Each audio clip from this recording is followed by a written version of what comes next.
Rezanci z orehi. Najprej smo pripravili mizenplac.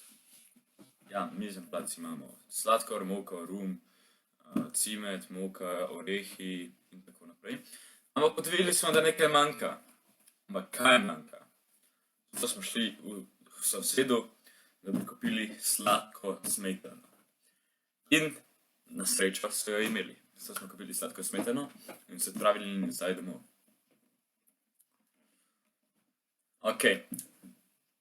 Sedaj, ko imamo popoln mizenplac, smo začeli z delom. Naredili smo kupček moke. 100 gramov moke in van vdolbli, naredili tako malo večjo luknjico in notri ubili jajce. Na jajce smo dali konkreten ščepec soli, ja, in potem začeli žvrkljati. Jajče smo žvrkljali in postopoma dodajali moko, kakor je prikazano, da postane čim boljš, da se začne gostiti moka. In to se je začelo gostiti, seveda, mi smo še naprej vmešavali in pol počasi začne nastajati tako bolj testo, in smo še kar dodajali, dokler nismo mogli več z vilcami vmešavati in je ratalo že kar testo. Takrat smo pa začeli z rokami gnesti. In seveda gnetemo, gnetemo pa tako, da potisnemo naprej in prepognemo v desno stran in od zgori dol. In potisnemo, prepognemo od zgori dol. Ja, in tako smo delali in to traja kar nekaj časa, da pride lepo testo. Tako da smo to tudi delali kar nekaj časa, lepo gnetli. Tukaj je bolj počasen postopek, drugače delam malo hitreje. Da se vidi lepo. No, pol sem pa naredil lep hlebček, tako da sem dal prst in vse razpoke v prst in potem sem tako lepo naredil. In pa sem ga dal na pol, da vidimo, in kakor vidite, lepo gosto testo brez luknjic. No, in sem še enkrat naredil kupček, ga dal pomokal v skleco, dal noter, ga na olju in zaprl s folijo. In ko je bil zaprt s folijo, smo ga dali počivati za nekaj 30 minut.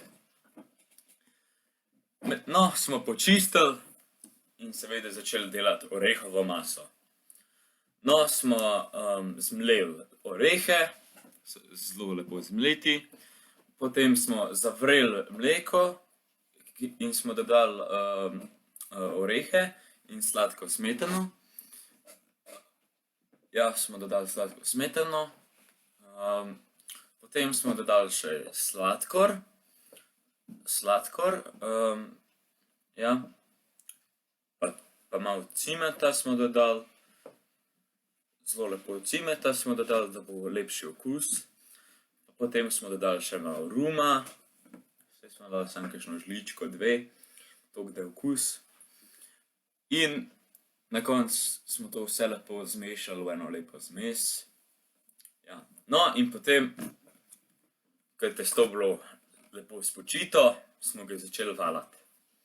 In valjali smo ga pa tako, od sredine navzgor, od sredine navzdol. In tako smo delali. Torej, kakor bo prikazano na videu, od sredine navzgor, od sredine navzdol. In to smo delali. In vsak toliko časa smo testo obrnili oziroma zarotirali za 90 stopinj, da ga še od druge smeri in smo spet od sredine navzgor, od sredine navzdol. Ja. Tako da smo lepo. No, in ko smo imeli lepo zvaljeno testo, potem smo pa seveda dali sušiti. Sušiti se pa ne sme preveč časa, da ni pretrd, ker ga moramo vseeno še narezati.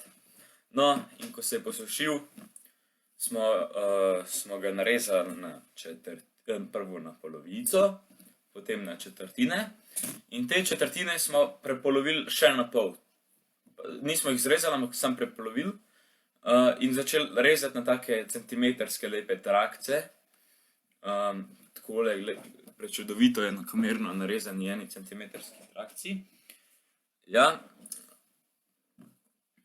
to vsako četrtinko smo narezali, tukaj so zdaj slike, kako sem narezal.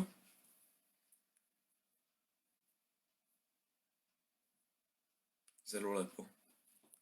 Se mi zdi, da mi je uspelo zelo enakomerno.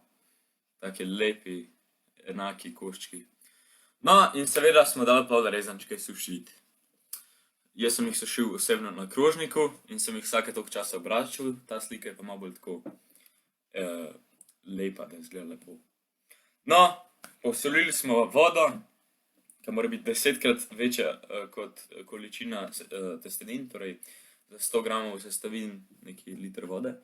Ja, no, smo dali testenine kuhati v vrelo vodo, smo jih kuhali neke 2-3 minutke, smo jih odcedili, dali na krožnik, polili z orehovo omako, sladkorja in je bilo fantastično, pogledajte, kako lep krožnik.